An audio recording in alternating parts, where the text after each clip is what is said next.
Olá! Hoje vamos falar um pouco sobre a diabetes mellitus tipo 1. Este vídeo foi produzido por Maria Eduarda Fernandes dos Santos, graduanda em Nutrição pela Universidade Federal de Campina Grande, no estágio de Saúde Coletiva, com o auxílio da apoiadora institucional da 4ª Gerência de Saúde da Paraíba, Natália Fernandes. A diabetes mellitus tipo 1 acontece quando as células beta-pancreáticas, que são as responsáveis por produzir e liberar a insulina, são destruídas e não conseguem mais exercer a sua função. Dessa forma, o paciente começa a ter quadros de hiperglicemia, que é quando o açúcar no sangue está alto, pois não há insulina para reduzir essa quantidade de glicose. Quais seriam os sintomas, então, dessa hiperglicemia, ou seja, os sintomas da diabetes? Vontade de urinar frequentemente, perda de peso, fadiga, fraqueza, fome excessiva, sede constante, vômitos, mudanças de humor, nervosismo e até náusea. Devido a este fator, o indivíduo que possui diabetes mellitus tipo 1, ele necessita aplicar a insulina de forma exógena. A insulina é aplicada como uma forma de tentar imitar a insulina que é liberada naturalmente em pessoas que não possuem diabetes. Existem alguns tipos de insulina.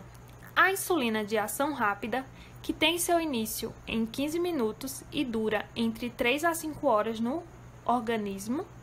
Geralmente, essa insulina de ação rápida é aplicada para conter a glicemia das refeições. A insulina de ação intermediária, a insulina de ação curta e a insulina de ação prolongada. A insulina de ação prolongada tem seu início em 2 a 4 horas e dura entre 18 e 24 horas. Essa insulina normalmente é aplicada uma vez ao dia e tem como função manter a glicemia basal, ou seja, serve para atuar na glicemia de jejum. Com o uso adequado da insulina e uma alimentação equilibrada, o paciente que possui diabetes mellitus tipo 1, ele pode viver normalmente. Porém, alguns outros cuidados também são importantes e necessários para manter a saúde e evitar as complicações da diabetes. Entre elas, o cuidado com os pés, utilizando calçados adequados e evitando expô-los a situações de risco de ferimentos. Também é importante visitar regularmente o oftalmologista, a fim de manter a saúde dos olhos e evitar complicações como a retinopatia diabética. Quanto às orientações nutricionais, é interessante que o paciente prefira alimentos com pouca gordura e açúcar adicionados, evitando refrigerantes, doces, mel, açúcar comum e açúcar mascavo, pois estes alimentos eles aumentam rapidamente a quantidade de açúcar no sangue. É importante beber água adequadamente e evitar produtos light e diet, principalmente os lights. Consumir alimentos ricos em fibras solúveis, pois as fibras auxiliam no trânsito intestinal e também na quantidade de glicemia que é liberada na corrente sanguínea. Essas fibras, geralmente, estão presentes em frutas, vegetais e cereais. A prática regular de exercício físico também auxilia no tratamento, porém, ela deve ser realizada dentro do limite de cada pessoa e é muito importante que seja com orientação de um profissional da área. Se for correr ou caminhar, não é aconselhado que se aplique a insulina nas pernas minutos antes, pois pode haver um aumento muito rápido da absorção da insulina e pode levar a quadro de hipoglicemia.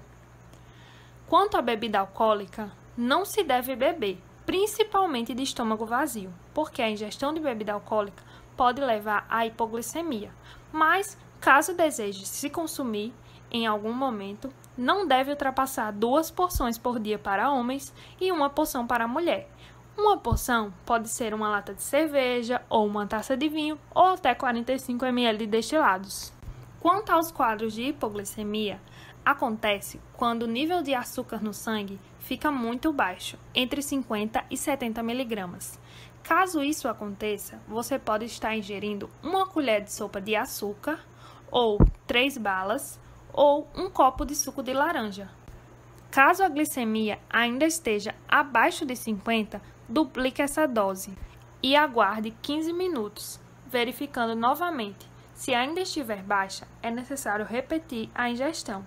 Para evitar esses quadros de hipoglicemia, é importante não ficar sem comer por longos períodos, ter sempre horários certos para comer e comer sempre as mesmas quantidades. Fazer um diário é importante para a equipe compreender a sua diabetes, medindo as glicemias e anotando as refeições que comeu.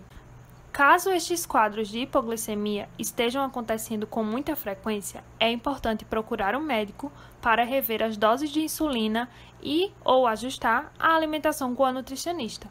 O mesmo deve acontecer caso tenha grandes alterações de mudança, como, por exemplo, uma mudança de emprego com turno diferente.